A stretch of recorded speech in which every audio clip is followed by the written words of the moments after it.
This is the LG 27GX790A OLED monitor.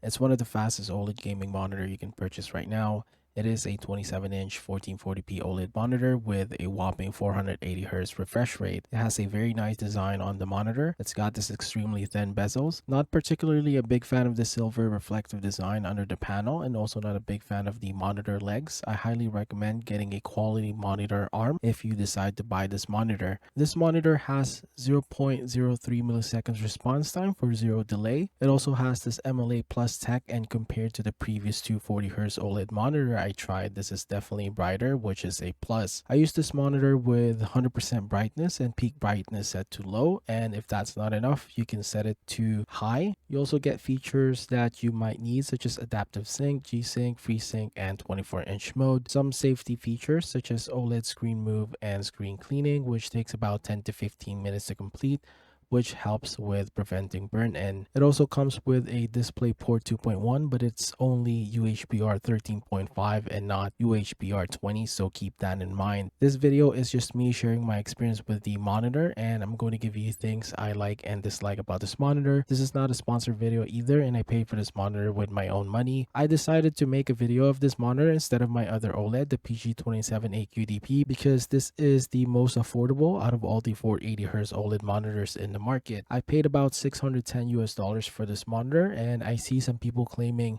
they paid as low as $550 for this with sales and promotion. Now, all the 480Hz OLED monitor in the market are all using LG panel. The difference between the LG 480Hz versus the ROG 480Hz and the Sony Enzone M10s is very minimal. The LG 480Hz has a semi-matte finish, the ROG 480Hz has a semi-gloss finish, and the Sony Enzone 480Hz has a semi-matte finish. Also, some differences with the features, cooling solution, and design as well. The LG in particular has a fan inside, but I honestly do not hear it, and I do find this monitor to be really quiet. Both the Sony Enzone and ROG PG27A QDP has passive cooling. Talk about warranty, this monitor has 1 year burn-in warranty and 2 years warranty for parts and labor. It's a little bit short in my opinion, and I wish it came with a 3-year warranty like my Zowie monitor. I am a person who plays esports titles, which is perfect for this monitor since this is basically being marketed towards esports gamers due to its high refresh rate. In my opinion, this is a pretty niche product since 480Hz is extremely hard to drive with the current hardware, and there's only few games that runs 480 FPS consistently. I can only think of few titles such as CS2, Valorant, and Overwatch 2. Now, you're going to need the latest hardware to drive this monitor in these titles. For CPU, you'd want to have a 9800X3D or a 9950X3D. For Intel, you'd want a 1400K and a motherboard that is capable of pushing very high-speed DDR5. For GPU, you'd want 5070 Ti or greater. Now let's talk about this monitor. First thing I like about this monitor are the colors. I mean, it's an OLED. Everything just looks amazing, especially if you are coming from a TN or an IPS monitor. The out-of-the-box colors are good and even better with some tuning. I just used ratings profile and then I tweaked it further to my liking. Single player games in particular and watching movies or YouTube is a lot more enjoyable. It also has an excellent viewing angle so I can slouch while I watch and I can still see everything. When playing single player games, keep in mind if you were to use adaptive sync, you might experience some sort of flickering during dark scenarios, so keep that in mind. Second thing I like about this monitor is the performance. The image this monitor produces is very clean. There's no noticeable artifacts, screen tearing, or any sort of ghosting. Based on my experience in Valorant, I have no issue playing at 1440p native. Everything is super clear to me. Very easy to aim at targets, and I have no issues with visibility either. My experience in CS2 is a mixed bag. I mean, if you are a CS2 player, you need to listen carefully. Now, CS2 at native 1440p resolution looks stunning. However, the crosshair sucks. If you have a small crosshair or a dot crosshair at 1440p resolution, it could look either too thin or too thick. Now, this monitor comes with a 24-inch mode, and based on my experience, it's pretty bad. I was expecting a better experience with the 24-inch mode versus my XL2566X Plus, but it's not as good as I thought it would be. I feel like the implementation is really bad. Now, the 24-inch mode on the LG looks blurry, and I don't know why that is. It seems to have an issue with the pixel mapping and it does not match the pixels correctly. I usually play at 1440 by 1080 res and it doesn't look good at all to me. Now if you're wondering why not play native 1440p in 24-inch mode, well, it looked pretty weird and you might find the targets to appear smaller, and it also doesn't look as clear as 1440p native using 27-inch mode with a full wide aspect ratio. With this monitor, you're better off running 27-inch mode, and this might cause some issues to some people as well.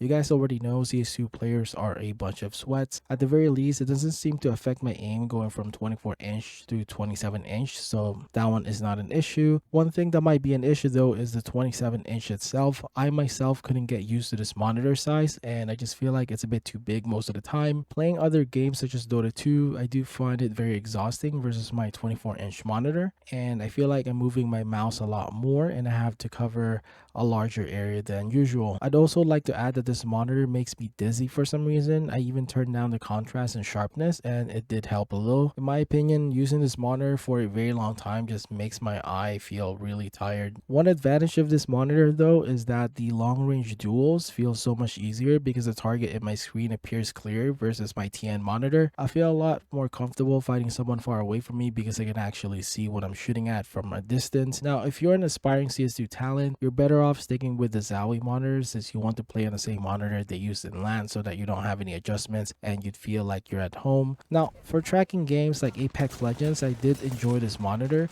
Everything else looks super clear and it's easy to predict enemy movements and track targets with this monitor. The boost in image quality definitely helps here and is something that I do appreciate. Even if the enemy is further away, I have no issue tracking my targets. I would say the motion clarity is pretty good on this monitor. I must say, if you're above 480 FPS, the experience with this monitor is extremely smooth. I would say that the motion clarity do rival the Zowie XL2566X Plus with DiAC 2. In my opinion, the motion clarity is still superior on the Zowie monitor still. Now, if I'm standing still or not moving too much and my target is moving, the image is pretty clear. However, if me and my target are both moving fast at the same time, I would say that the motion clarity definitely is not as good compared to my Zowie monitor. So should you buy this monitor? Yes and no. If you're looking for a 480Hz OLED monitor, this is the least expensive out of all the other 480Hz OLED. Other 480Hz like the Asus has some firmware issue. The InZone M10s costs way more. Price difference is about $500 usually versus the LG 480Hz, and I'm not quite sure if that is $500 better. Right now on newwag.com, the LG 480Hz is currently on sale for $700. Buy this monitor if you're okay with 27-inch size, if you play games like CS2 and Valorant and Overwatch 2, and your PC can output 480 FPS and above consistently. If you have access to a store with good return policy, it's ideal to just buy it and try it for yourself and see if you're going to like it. If not, then return it. Do not buy this monitor if you're planning to use the 24-inch mode. Do not buy this monitor if you don't play the games I mentioned and your PC can't drive it. If you're someone who likes to leave your monitor on, do not get this monitor. Once you go OLED, you need to change your habit. You shouldn't leave your monitor on for a very long time with static images. You need to take care of it so that you don't get any burn-in. If you play games like Apex Legends, for example, which is capped to 300 FPS, if you must go OLED, you're better off getting a 240Hz OLED panel or a 360Hz. Overall, the LG 480Hz OLED monitor is very solid for the price. It has its strengths and weaknesses. Unfortunately, this is not the monitor for me, and I'll continue using my Zowie monitor until a 24-inch OLED comes out. There's new OLEDs coming out like the dual mode ROG 540Hz and 720Hz, which is complete nonsense because we don't have any hardware that can drive this monitor properly, and you wouldn't be hitting 540 FPS consistently in any game at 1440p, maybe only in Valorant. But that's it for this video. If you find it helpful, like and subscribe. I probably would also make a video about the XL2566X, but that's all for now, and thanks for watching.